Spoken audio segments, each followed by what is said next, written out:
বলছেন আবু বকর তোমার শরীর থেকে রক্তগুলো ঝরছে কেন, কি হয়েছে? বলছেন ইয়া রাসূলুল্লাহ সিজদা দিতে গিয়েছি, কাফের মুশরিকরা আমাকে ধরে রক্তাক্ত করে দিয়েছে, নাকটা বোচা করে দিয়েছে।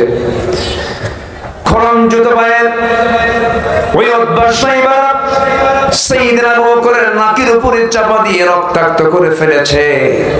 আমার রাসূল বলছেন আবু বকর যে পরিমাণ রক্ত ঝরছে তুমি তো আর বাঁচবে না, মরে যাবে। তিনি বলছেন ইয়া রাসূলুল্লাহ আপনার ঘরের মধ্যে থাকার কোনো সুযোগ নাই, আপনাকে মেরে ফেলবে তারা। আমরা দুজন মিলে মক্কার বাইরে চলে যাই। মক্কার পরিবেশ ভালো না, যে কোনো মুহূর্তে তারা হামলা করতে পারে, আপনাকে মেরেও ফেলতে পারে। রাসূলকে নিরাপদ না মনে করে সাইয়েদনা আবু বকরের ওই রক্তাক্ত দেহ নিয়ে রাসূলকে সঙ্গে করে নিয়ে তারা মক্কার বাইরের দিকে চলে গেলেন। প্রচন্ড ক্ষুধার্ত রাসূল, প্রচন্ড ক্ষুধার্ত হচ্ছে আবু বকর। আমার নবীজি মেষপাল খুঁজলেন, উটের পাল খুঁজলেন, কোন পাল পেলেন না। ছোট্ট একটা ছাগলের পাল দেখতে পেলেন, ছাগল পালের সামনে গিয়ে দাঁড়ালেন। ছাগলের রাখালকে ডাক দিয়ে বলছেন রাখালে একটা সাগি দেবে নাকি? সাগিটার দুধ দহন করে দুধটা আমি আমার বন্ধুকে পান করাবো। যে পরিমাণ রক্ত ঝরেছে আমার বন্ধু মারা যাবে, দেখো তো দয়া করে আমাকে একটা সাগি দেওয়া যায় নাকি? রাখাল বলছে আপনি কি, আমি আপনাকে চিনি না, ছাগলগুলোর মালিক তো আমি নই। আমি যদি আপনাকে সাগি যদি দহনের যদি আপনাকে অনুমতি দিয়ে দেই, মালিকের সম্পদের খেয়ানত হয়ে যাবে আমার, আমি পারবো না। আমার নবীজি মুস্কি মুস্কি হাসি মেরে মনে মনে চিন্তা করছেন আরে এই মরু অঞ্চলের মরু ছাগলের রাখালের ঈমান নাই, কিন্তু ঈমানের যে গুণটা সেই গুণটা আছে। খুব খুশি হয়ে গেলেন। এবার নবীজি বলছেন রাখাল বড় কোন সাগি আমাকে দিতে হবে না, ছোট্ট একটা সাগি দাও তো। সেই সাগিটা আমার দারুণ প্রয়োজন, আমাকে ছোট্ট সাগি দিতে হবে। রাখাল মনে মনে চিন্তা করে আর মনে মনে ভাবে লোকটা পাগল নাকি, ছোট্ট সাগি দিয়ে কি করবে সে? নবীজির হাতে যখন ছোট্ট সাগি দেওয়া হলো, নবীজি হাতের মধ্যে নিলেন, দুই পায়ের ঠিক মাঝখানে রেখে সাগিটার পিছনের দুই পায়ের মাঝখান বরাবর ওলান বরাবর দুটো হাত রাখলেন। ছোট্ট সাগির গোটা ওলানটা দুধে ভরপুর হয়ে গেছে। আমার নবীজি এবার বললেন রাখাল আমাকে একটা বাটি দাও। বাটি দাও হলো, নবীজি সুন্দর করে বিসমিল্লাহ বলে দুধ দহন করা শুরু করলেন। সেই সাগির ওলান থেকে, যে সাগির পেটে কোনোদিন বাচ্চা আসে নাই, ছোট্ট সাগি দুধ বের করে বাটিটা দুধ পূর্ণ হয়ে গেল। রাসূল একটা মুস্কি হাসি মেরে বলছেন আবু বকর সকালে রক্তাক্ত হয়েছে, এখন বরকতের দুধ পান করো। বাটি হাতের মধ্যে নিলেন, বিসমিল্লাহ বললেন, দুধ পান করা শুরু করলেন। এত পরিমাণ সেই দিন সাইয়েদনা আবু বকর দুধ পান করলেন যে খেতে খেতে পেটের চামড়া টাইট হয়ে গেছে। রাসূল বলেন আবু বকর কেমন দুধ খাইলা বলো? হুজুর জীবনে এমন দুধ পান করে নাই, কিন্তু দুধ পান করলাম তো বাটির দুধ এক চুল পরিমাণ কমলো না। রাসূল বললেন আবু বকর বাটির দুধ তুমি কমাতে পারবে না, রাখালকে দিয়ে দাও। রাখালকে বাটি দেওয়া হলো। রাসূল বিসমিল্লাহ বলে দিলেন, সেও খেতে থাকলো, বাটির দুধ কমে না। রাসূল বলছেন আরো কিছু আল্লাহর গোলাম যদি এই জায়গায় থেকে যেত, কেউ দুধ কমাতে পারবে না যতক্ষণ না আমি রাসূল আমার মুখে এই বাটিটা না লাগানো হবে। নবীজি বিসমিল্লাহ বলে তিনি সর্বশেষ বাটি সুন্দর করে মুখে লাগালেন, দুধটা পান করলেন। বাটির দুধ শেষ হয়ে গেল। নবীজি আগে খেতেন না পরে খেতেন? নবীজি খেতেন আগে না খাওয়াতেন আগে?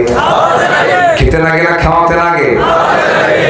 তিনি খাবার পরিবেশনও করতেন, বাবুর্চির দায়িত্ব পালন করতেন, রান্না বান্নার জন্য তিনি জ্বালানি কাঠ সংগ্রহ করতেন। আল্লাহু আকবার বলুন।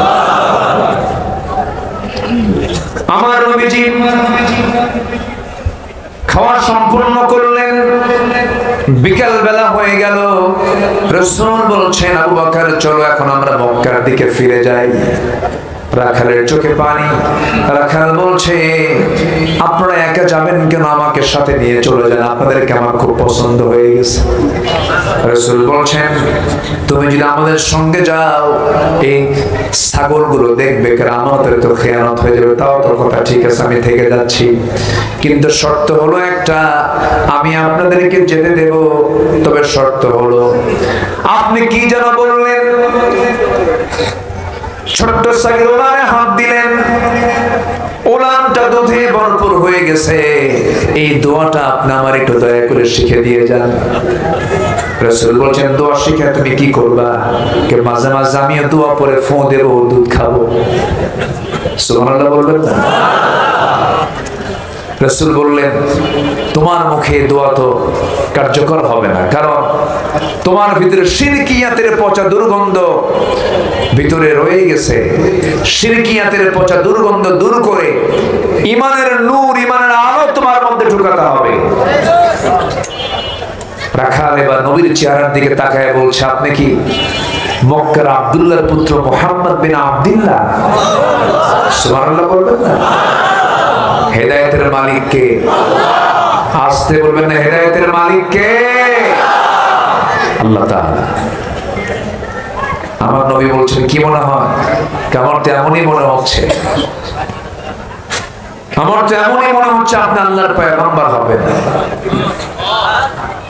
আমার নবীজি বললেন হ্যাঁ ওরা কাল তোমার অনুমান সম্পূর্ণ সঠিক, কোন সমস্যা নাই, তোমার চিন্তা তুমি এখন কি করবে বলো।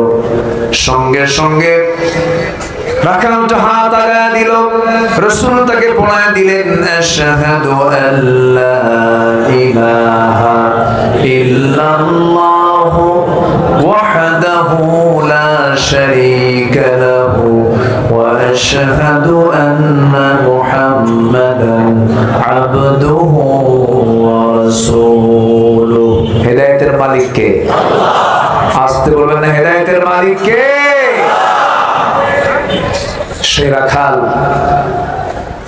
সেই রাখালটার নামই হলো আব্দুল্লাহ ইবনে মাসউদ রাদিয়াল্লাহু তাআলা আনহু। জোরে বলি আল্লাহু আকবার। যার হাতে আবু জেহেলের জীবন চলে গেছে, যে আব্দুল্লাহ ইবনে মাসউদ ছিলেন আমার নবীর সবচেয়ে প্রিয় সাহাবী, যার তেলাওয়াতে রাসূল মুগ্ধ হয়ে বলেছিলেন আমরা আব্দুল্লাহর তেলাওয়াত যখন আমি শুনলাম মনে হলো জিবরাইল ওহী নাযিল করতেছে। সম্মানিত ভাইয়েরা, রক্ত যদি আমার নবীর দেহ থেকে ঝরাতে হয়, রক্ত যদি সাহাবায়ে কেরামদের দেহ থেকে ঝরাতে হয়, দিন কায়েমের জন্য আমার দেশে আল্লাহর জমিনে দ্বীনকে প্রতিষ্ঠার জন্য যদি রক্ত ঝরানোর প্রয়োজন হয়, সবাইকে দিতে রাজি আছেন? সবাইকে দিতে রাজি আছেন? রাজি আছেন কারা কারা? হাত উঁচু করে দেখান মুসলমান।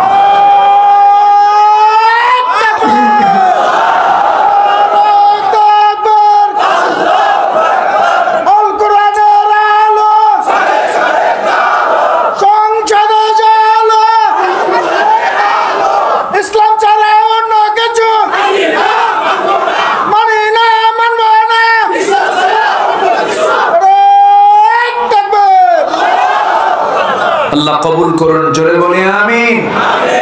আরো জোরে আমিন। আমরা ঈমান এনেছি কার উপরে? আসতে বলবেন না, কার উপরে? আল্লাহর উপরে। এরপর আল্লাহ বলছেন ওই আয়াতে ওয়াজাহাদু বিআমওয়ালিহিম ওয়া আনফুসিহিম ফি সাবিলিল্লাহ, যারা জিহাদ করবে মাল দিয়ে এবং জান দিয়ে। আল্লাহকে জান বলেছেন না মাল বলেছেন? মাল।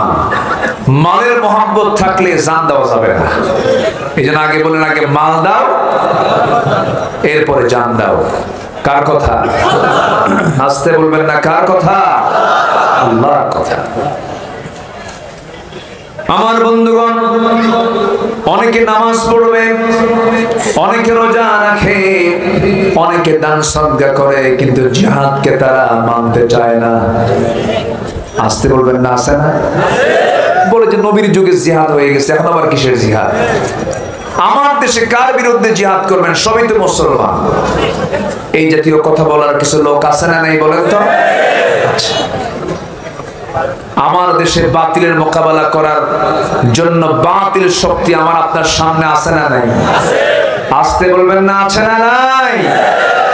লতিফ সিদ্দিকী কয়, আমি কখনো আমিন বলি না, আমার কোনো পাপই নাই। কইছে না? বলছে কিনা? বলে আমার কোনো পাপই নাই। হুজুররা শুধু আমিন কয়, আমি আমিন কই না। কত বড় বেয়াকুব হলে পরে এই জাতীয় কথা বলতে পারে। অথচ আমার রাসূল বলেছেন, তুবু ইলাল্লাহ ফাইন্নী আতুবু ফিল ইয়াউমি 100 মাররা। তোমরা আল্লাহর কাছে তওবা করো, আমি রাসূল সারা দিনে 100 বারেরও বেশি বার তওবা করি। আমার রাসূল তওবা করেন 100 বার, আর লতিফ সিদ্দিকীর আমি জীবনে আমিনই করি না। জুতা পেটা করা দরকার এই বেয়াদবদের। এরকম ঘাপটি মারা নাস্তিক আরো আছে না নাই?